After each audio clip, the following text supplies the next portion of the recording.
صحابہ نے ان کی تنگی دیکھ کے بس اتنا ہی وظیفہ مقرر کیا جو معمولی خوراک اور لباس کے لیے کافی ہو۔ سادہ قسم کا کھانا تھا جس میں عموماً روٹی اور روغن زیتون ہوتا تھا۔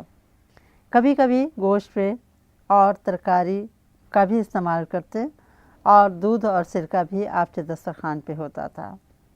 آپ کے ایک ساتھی کہتے ہیں ایک روز میرے سامنے ان کے لیے روٹی اور صرف زیتون کا تیل کھانے میں لایا گیا۔ انہوں نے وہ کھانا شروع کیا اور اپنے پیٹ پہ ہاتھ ملتے جاتے اور کہتے جب تک گھی وغیرہ کی قلت ہے تمہیں انہی چیزوں کا عادی بننا پڑے گا۔ آپ کا لباس صرف چند جوڑوں پر مشتمل ہوتا جو عام قسم کے کپڑے کے بنے ہوئے تھے اور ان میں بھی پیبند تھے۔ زیادہ تر قمیص پہنتے، عمامہ پہنتے اور قدیم عربی طرز کی جوتی پہنتے۔ آپ کی بیٹی ام المومنین سیدہ حفصہ رضی اللہ تعالی عنہ نے ایک روز اس بارے میں اپنے والد سے بات کی جب وہ خلیفہ تھے اور کہا آپ کے لیے تھوڑا سا بہتر لباس ہونا چاہیے۔ لوگ آتے ہیں، مختلف ممالک کے قاصد آتے ہیں، سفراء آتے ہیں، آپ کچھ اچھا لباس استعمال کریں۔ لیکن آپ نے فرمایا مسلمانوں کے مال میں سے اس سے زیادہ میں نہیں لے سکتا، اور انہی پیبند لگے کپڑوں میں برسر عام نکلا کرتے تھے۔ آپ کے ساتھی کہتے ہیں ایک روز ان کی خلافت کے دور میں جب کہ آپ ممبر پہ تقریر کر رہے تھے میں نے دیکھا ان کے کرتے پہ کئی پیبند لگے تھے۔ عمر فاروق رضی اللہ تعالیٰ عنہ کبھی کبھی فرماتے میں نے دین اور دنیا کے معاملے میں بہت ہی غور کیا اور میں اس نتیجے پہ پہنچا کہ اگر میں دنیا کی طرف جھک جاؤں تو دین جائے گا، اور دین کی طرف راغب پوری طرح ہو گیا تو دنیا جائے گی۔ بہت غور کے بعد میں نے طے کیا میں وہ قبول کر لوں جسے بقا ہے اور اس چیز کو مٹ جانے دوں جو ویسے بھی مٹ جائے گی، یعنی انہوں نے آخرت کو دنیا پہ ترجیح دے دی۔ ایک مرتبہ سعید بن مسیب رضی اللہ تعالیٰ عنہ فرماتے ہیں مال غنیمت میں کچھ اونٹ آئے، ان میں سے ایک اونٹ بیمار ہو گیا۔ امیر المومنین نے اس کو ذبح کروایا، کچھ گوشت امہات المومنین کے گھر بھجوایا اور باقی پکوا کے اصحاب رسول کو دعوت پہ بلایا، اور ان میں آپ سے چچا محترم سیدنا عباس رضی اللہ تعالیٰ عنہ بھی شامل تھے۔ انہوں نے کہا امیر المومنین ایسی دعوتوں کا انتظام اکثر ہو جائے تو کتنا اچھا ہو، ہم سب جمع ہوں، آپ سے باتیں کریں۔ فرمایا اب اس قسم کی دعوت کی تکرار نہ ہوگی۔ میرے دو ساتھی تھے تو انہوں نے اپنے اپنے کام کیے اور اپنے راستے پہ گامزن ہوئے۔ اگر میں ان دونوں یعنی رسول اللہ صلی اللہ علیہ وسلم اور ابو بکر رضی اللہ تعالیٰ عنہ کی تقلید نہیں کروں گا تو دوسرے راستے پہ جا پڑوں گا جو ان کا راستہ نہیں۔ گویا اپنے ساتھ ساتھ ساتھیوں کو بھی راہ حق پہ تھامتے رکھتے۔ ایک مرتبہ عتبہ بن فرقد رضی اللہ تعالیٰ عنہ آپ کو ملنے آئے تو آپ نے اس گورنر صاحب کو اپنے ساتھ کھانا کھانے کی دعوت دی۔ وہ اس اعزاز پہ بہت ہی خوش ہوئے، لیکن جب کھانے پہ بیٹھے تو دیکھا سوکھی روٹی اور صرف ابلا ہوا گوشت ہے۔ سوکھی روٹی ان کے گلے میں اٹکنے لگی۔ انہوں نے کہا امیر المومنین آپ کو کچھ اچھا کھانا تو کھانا چاہیے۔ آپ نے ہاتھ روکا اور فرمایا افسوس تم مجھے دنیا کی عیش اور نعمتوں کی ترغیب دیتے ہو، حالانکہ اس وقت فتوحات کی کثرت تھی، آمدنی میں مسلسل اضافے کی بدولت بیت المال کی آمدن کروڑوں میں تھی، لیکن امانت دار خلیفہ بھلا کیسے اسے اپنے تصرف میں لاتے۔ حیرت اور تعجب ہے ان ہستیوں کے ضبط نفس اور امانت داری پہ۔ ایک اور مرتبہ ایک علاقے کے گورنر ملنے آئے تو خلیفہ نے کھانے پہ ان کو شامل کیا۔ وہ کہتے ہیں میں نے دیکھا کہ سوکھی روٹی اور عام قسم کا روغن زیتون ہے اور یہی سارا کھانا ہے جو خلیفہ کھا رہے تھے۔ تو میں نے کہا خلیفہ آپ کو کچھ تو اچھا کھانا کھانا چاہیے۔ تو ہاتھ روک کے مجھے کہا مثلاً، میں نے کہا مثلاً آپ کو پرندوں کا گوشت کھانا چاہیے۔ تو مجھے کہا کیا عام مسلمانوں کو یہ سب چیزیں میسر ہیں؟ انہوں نے کہا نہیں۔ تو کہا پھر میں کیسے کھا سکتا ہوں۔ ایک مرتبہ آذربائیجان کی طرف گورنر نے ان کو نہایت عمدہ قسم کی مٹھائی تحفے کے طور پہ بھیجی۔ آپ نے قاصد کے سامنے وہ ڈبہ کھولا، معمولی سی مٹھائی کو چکھا، کہا بہت عمدہ ہے، پھر ڈبہ بند کر کے اس کو کہا یہ اس کو واپس دے دینا۔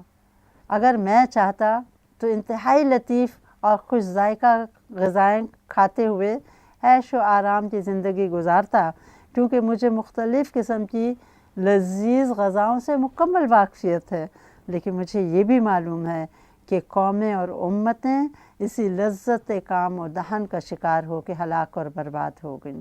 یعنی جو قومیں بہت عمدہ کھانے پینے اور عیش و آرام میں مبتلا ہو جاتی ہیں وہ برباد ہو جاتی ہیں۔ انسانوں کے ساتھ تو آپ رحم کرتے ہی کرتے تھے، لیکن جانوروں پہ بھی رحم کی یہ انتہا تھی کہ آپ اس میں خصوصی توجہ دیتے، جانوروں کا خیال رکھنے کے لیے لوگوں کو ہدایات دیتے۔ ایک مرتبہ ایک جنگ سے فوج واپس آئی تو عمر رضی اللہ تعالیٰ عنہ اس طرف چلے گئے جہاں مسلمانوں نے اپنے جانور باندھے ہوئے تھے۔ جانوروں کی حالت دیکھ کے آپ بہت پریشان ہوئے اور ان سے کہا، ان کے بارے میں تمہیں اللہ کا خوف نہیں کہ ان کا بھی تم پہ حق ہے؟ تم نے کیوں نہ ان کو کھلا چھوڑا تاکہ یہ چراگاہوں میں چرتے اور کھاتے؟ فوجیوں نے کہا، ہمارا خیال تھا آپ جنگ کے حالات جاننے کے لیے بے چین ہوں گے، لہٰذا ہم جلدی میں انہیں باندھ کے آپ کے پاس آ گئے۔ یہ سن کے آپ نے فرمایا، پہلے جاؤ جانوروں کو کھلاؤ پلاؤ، پھر میرے پاس آنا۔ آپ بازار میں بار برداروں کو بھی ٹوکتے کہ جانوروں پر ان کی طاقت سے زیادہ بوجھ نہ ڈالا جائے۔ ایک مرتبہ آپ نے بازار میں دیکھا ایک آدمی نے اپنے اونٹ پہ بہت زیادہ بوجھ لادا ہوا ہے اور اسے درے سے مار بھی رہا ہے، تو آپ نے فرمایا، اپنے اونٹ پہ اتنا بوجھ نہ ڈالو جس کی وہ طاقت نہیں رکھتا۔ آپ نے ایک سرکاری فرمان جاری کرایا تھا، کسی گھوڑے کو خصی نہ کرو، نہ ہی ایک دم مسلسل 2 میل سے زیادہ اسے دوڑاؤ۔ آپ نے اپنے زمانے میں ڈاک کا بھی محکمہ قائم کیا تھا اور چند چند فاصلوں پہ ایک چوکی ہوتی جس میں تازہ دم گھوڑے اور لوگ بیٹھے ہوتے۔ خط ایک جگہ سے چلتا تو ایک چوکی کے بعد گھوڑ سوار گھوڑے کو بھی ریسٹ دیتا اور خود بھی اتر جاتا، اور جو تازہ دم گھوڑا ہوتا اور جو شخص پہلے بیٹھا ہوتا وہ یہ خط لے کے اگلی چوکی تک جاتا، اور یوں ملک کے ایک حصے سے دوسرے حصے تک رات ہونے سے پہلے پہلے خط پہنچ جاتے۔ آپ کے اندر ایک بہت بڑی خوبی وہ تھی کہ اپنی غلطی پر نادم بھی ہوتے اور اپنی خطا کی تلافی کرنے کی کوشش کرتے۔ آپ نے ایک مرتبہ بازار سے گزرتے ہوئے ایک شخص کو جو سامنے کھڑا تھا اس کے کپڑے کی طرف اپنے درے کو حرکت دی تو اس کو کوڑا جا لگا۔ آپ نے اسے فرمایا، راستہ چھوڑ دو، یعنی راستے سے ہٹانے کے لیے ہلکا سا درا ہلایا۔ آپ کا خیال تھا صرف کپڑوں کو لگے گا، لیکن اس کو درا لگ گیا۔ اب آپ کو اپنی غلطی کا احساس ہوا۔ آپ کو پھر وہ شخص ملا تو آپ نے اسے پوچھا، کیا تم حج کا ارادہ رکھتے ہو؟ اس نے کہا ہاں۔ آپ نے اسی وقت اس کا ہاتھ پکڑا اور اس کو اپنی طرف سے کئی 100 درہم دیے، کہا تم اس سے حج کرو اور یہ اس حرکت کا بدلہ ہے جب میرے کوڑے ہلانے سے تمہیں تکلیف پہنچی تھی۔ اس نے کہا مجھے تو وہ بات یاد بھی نہیں۔ فرمایا مگر میں اسے بھولا نہیں۔ ایک مرتبہ آپ نے اپنے ایک عامل کو بلایا اور پوچھا، کیا کل رات تم اور تمہارے ساتھی دونوں نے شراب پی ہے؟ اس نے کہا آپ کو کیسے پتہ لگا؟ آپ نے فرمایا میں نے خود دیکھا تھا۔ کہنے لگے کہ اللہ تعالیٰ نے کھوج لگانے سے منع نہیں کیا؟ آپ نے کمال عظمت سے کام لیتے ہوئے اپنی غلطی تسلیم کی اور انہیں چھوڑ دیا۔ تو ان واقعات سے اندازہ ہوتا ہے کہ عمر فاروق رضی اللہ تعالیٰ عنہ اپنے افسروں پہ کتنی کڑی نظر رکھتے تھے اور جہاں اصلاح کی ضرورت ہوتی تو اس میں کسی قسم کی کوتاہی نہ کرتے تھے۔ آپ لوگوں کی بہت قدردانی بھی کرتے تھے۔ ایک مرتبہ انہوں نے آپ صلی اللہ علیہ وسلم کے نام کی عظمت کی قدردانی کرتے ہوئے ان تمام لوگوں کو بلوایا جن کے نام میں محمد آتا تھا۔ جب ان کو اکٹھا کر لیا، جیسے محمد بن ابی بکر، محمد بن جعفر رضی اللہ تعالیٰ عنہ، محمد بن طلحہ رضی اللہ تعالیٰ عنہ وغیرہ آئے، آپ نے ان سب کو قیمتی حلے دیے۔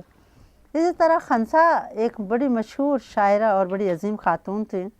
ان کے 4 بیٹے جنگ قادسیہ میں شریک ہوئے اور 4 بیٹوں کو ماں نے میدان جنگ میں قسم دے کے بھیجا کہ جان نثاری سے لڑیں اور میدان جنگ سے پیٹھ نہ پھیریں گے۔ چنانچہ وہ 4 بہت بہادری سے لڑے اور سب کے سب شہید ہوئے۔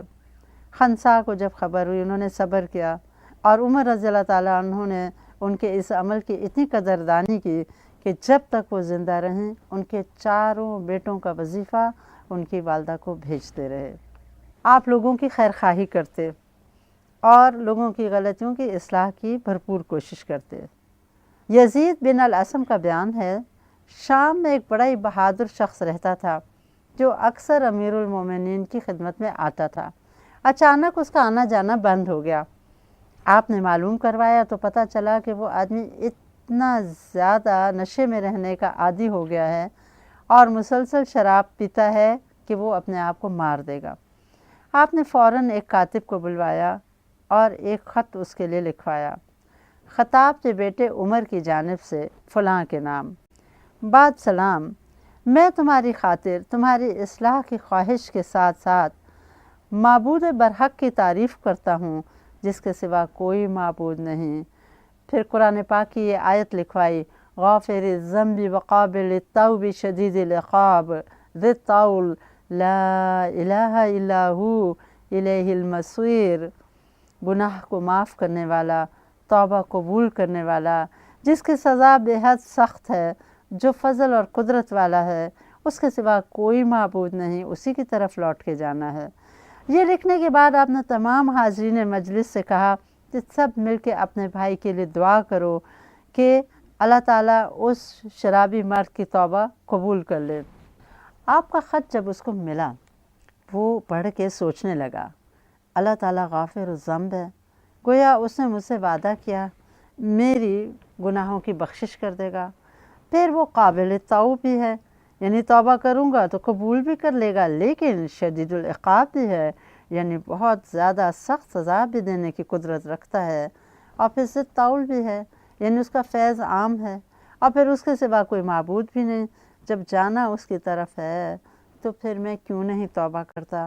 یہ کہہ کے وہ بہت زیادہ رونے لگا، اور اس ایک آیت نے اس کے دل پہ اتنا اثر کیا، اس نے قسم کھا لی اور ہمیشہ کے لیے شراب چھوڑ دی۔